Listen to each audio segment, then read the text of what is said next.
నిన్న కూడా చెప్పారు ఏదో ఆరోగ్యశ్రీని ఎత్తేస్తున్నామని చెప్పేసి. ఆరోగ్యశ్రీని ఎక్కడ కూడా మేము ఎత్తట్లేదని చెప్పేసి మనం చేస్తున్నాం.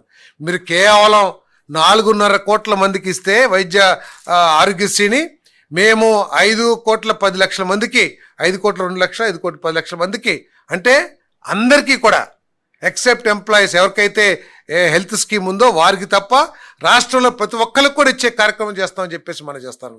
అది కూడా చాలా గ్యారంటీ ఉండి, మీలాగా డబ్బులు కట్టుకోకుండా, హాస్పిటల్కి డబ్బులు చెల్లించుకోకుండా, మన పేషెంట్స్ హాస్పిటల్కి వెళ్తే ప్రభుత్వం డబ్బులు ఇస్తలేదు కాబట్టి మేము చేయమని చెప్పేసే పరిస్థితులు లేకోకుండా ఇన్సూరెన్స్ కంపెనీ వారు ఏ పేషెంట్ అయినా హాస్పిటల్కి వెళ్తే హాస్పిటల్లో అడ్మిట్ అయిన 6 గంటల లోపల వారికి అనుమతి ఇచ్చే విధంగా నిబంధనలు పెట్టి ఈరోజు ఇన్సూరెన్స్ ద్వారా వైద్యాన్ని రాష్ట్రంలో అందరు ప్రజలకు కూడా అందించే కార్యక్రమం చేస్తామని చెప్పేసి మనం చేస్తాం.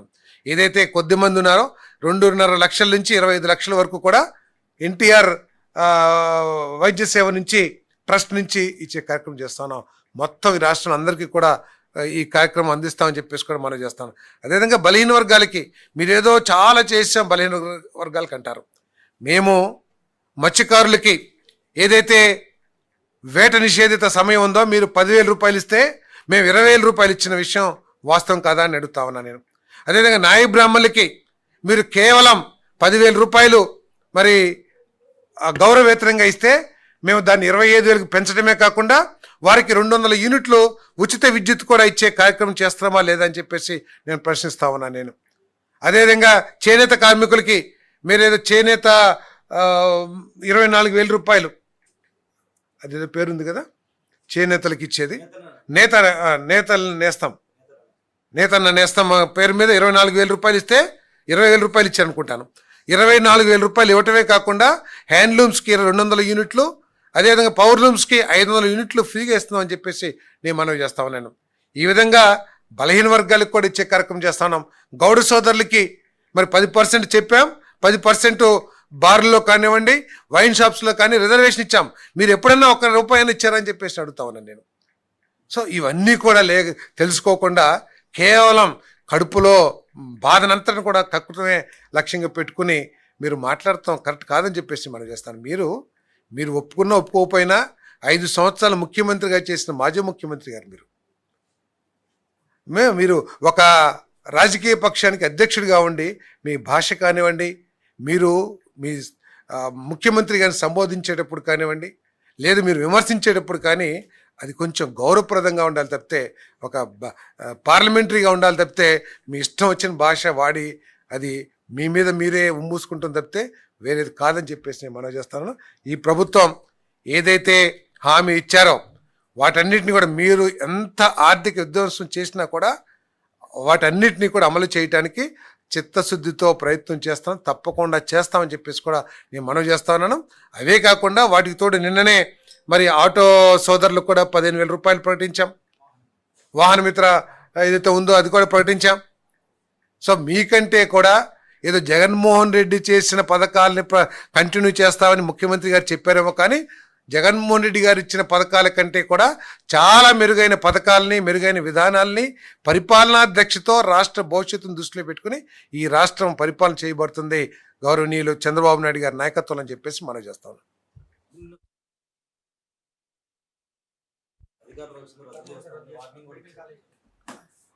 వారు అధికారంలో రారు కాబట్టి, వచ్చే అవకాశాలు కనపడతలేదు కాబట్టి, అవకాశాలు లేవు కాబట్టి ఇటువంటి పరిస్థితి రపరప నరుగుతాం, కనపడిన తొక్కేస్తాం అని చెప్పి ఈ భావజాలాన్ని ప్రదర్శిస్తున్న వైసీపీ గవర్నమెంట్ వస్తుందని చెప్పేసి మేము భావిస్తలేదు. మీరు వచ్చే పని లేదు, ఆ టెండర్లు క్యాన్సిల్ చేసే పని లేదు. తప్పకుండా ఈరోజు ఏదైతే ఈ ప్రభుత్వం అమలు చేస్తున్న విధానం ఏదైతే ఉందో రాష్ట్రానికి మేలు చేస్తుంది. రాష్ట్రానికి త్వరితగతిన మరి పేషెంట్స్కి కానివ్వండి, లేకపోతే విద్యార్థులకు కానివ్వండి మేలు జరుగుతుందని చెప్పేసి మనం చేస్తాం.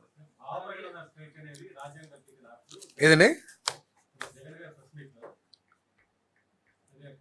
అదే పార్లమెంటరీ వర్డ్స్ అని అన్ని రకరకాలుగా ఉంటాయండి. భావజాలం ఉంది కాబట్టి మన ఇష్టం వచ్చిన భావజాలాన్ని ఎదుటోళ్ళని కించిపరి ఎదుటోళ్ళ గురించి మాట్లాడకూడదు. నీ భావాన్ని ప్రదర్శించు, అంతేగాని ఎదుటోళ్ళు శాపనార్థాలు పెడతానికి మనకి హక్కు కలిగించాల నాకు తెలిసి. ఇప్పుడు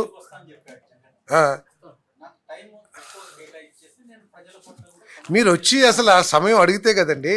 మీరు వచ్చారు, ఒకే ఒక రోజు వచ్చారు, సరే మొట్టమొదట్లో సంతకాలు పెడతానికో లేకపోతే జీతం తీసుకుంటానికి ఏదో వస్తా అంటే ప్రమాణ స్వీకారానికి వచ్చారు, తర్వాత ఇంకొకసారి వచ్చారు, అంతే కదా.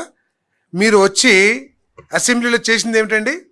రాష్ట్రంలో ఎటువంటి సమస్య లేనట్టు మీరు ఏదో సాక్షిలో వేసుకున్న సమస్యలు ఏమి అబద్ధం అని మేము కూడా నమ్మాల్సి వస్తుంది. ప్రజలు కూడా నమ్ముతున్నారు సాక్షిలో వచ్చే అన్ని కూడా అబద్ధాలని. కారణం ఏంటంటే మీరు అసెంబ్లీకి వచ్చి ఉన్న గంటలో ఒక్క సమస్యను కూడా లేవనెత్తుకోకుండా మీరు లేవనెత్తిందల్లా మాకు ప్రతిపక్ష హోదా ఇస్తారా ఇవ్వరా అని చెప్పేసి మాట్లాడేసి వెళ్ళిపోయారు. నిజంగా మీరు ఏదైతే చెబుతున్నారో సమస్యలు వాస్తవమైనట్లయితే అసెంబ్లీలో ఎందుకు మాట్లాడలేదు? మీరు వచ్చిన గంట అయినా సరే ఒక్క సమస్య గురించి కూడా మాట్లాడలేదు కదా. అంటే సమస్యలు లేవనేది మీ మనసుకు కూడా తెలిసిన విషయం. మీరు అసెంబ్లీలో మాట్లాడిన విషయం బట్టి అర్థమవుతుందని చెప్పేసి మనం చేస్తాను.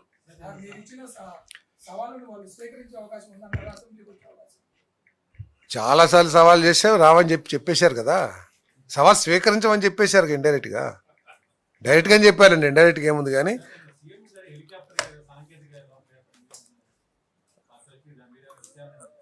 అదంతా వాస్తవం, నాకైతే సమాచారం లేదు, అటువంటిది ఎక్కడ లేదు. ఒకవేళ నిజంగా అది వాస్తవమైనట్లయితే అది వాస్తవం కాదనుకుంటున్నాను నేను. దాని మీద నాకు సమాచారం లేదు. ఓకే,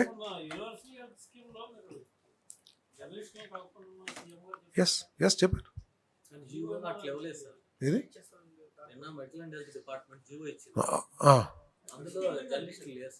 లేదు, నేను మళ్ళీ దృష్టి తీసుకెళ్తాను. ఆ రోజైతే స్పష్టంగా చెప్పారు ఎంప్లాయీస్ లేరు. ఎంప్లాయీస్ హెల్త్ స్కీమ్ ఉంది మీకు, WGHS అంటే వర్కింగ్ జర్నలిస్ట్ హెల్త్ స్కీమ్. ఆ 11,000 మంది కూడా అది కూడా చెప్పారు, వాళ్ళని కూడా ఇంక్లూడ్ చేయమని చెప్పేసి ముఖ్యమంత్రి గారు చెప్పారు. మరి ఏమైందో నేను ఒకసారి తెలుసుకుంటాను నేను. జర్నలిస్ట్కి అక్రిడిటేషన్ కార్డ్స్ రేపు మాపు వచ్చేస్తున్నాయి కదండి మీకు. ఏదండి ఎలక్షన్ కోడ్ ఏముంది? ఎట్టి పరిస్థితుల్లోనే మీరు ఈసారి మాత్రం వస్తే మీరు నా మీద మీరు ఏదైనా చెప్పచ్చు. తప్పకుండా నేను అన్ని విషయాలు కూడా నేను ముఖ్యమంత్రి గారు చర్చిస్తాను. మీకు ఆర్థిక పరిస్థితులు మీకు తెలిసిందే కదా. గత ప్రభుత్వం చేసిన విధ్వంసం ఏదైతే ఉందో దాని నుంచి బయటపడటానికి, పట్టాలు ఎక్కించడానికి ముఖ్యమంత్రి గారు కృషి చేస్తున్నారు. పట్టాలు ఎక్కిన తర్వాత ఫుల్ స్పీడ్ వెళ్ళిపోతుంది.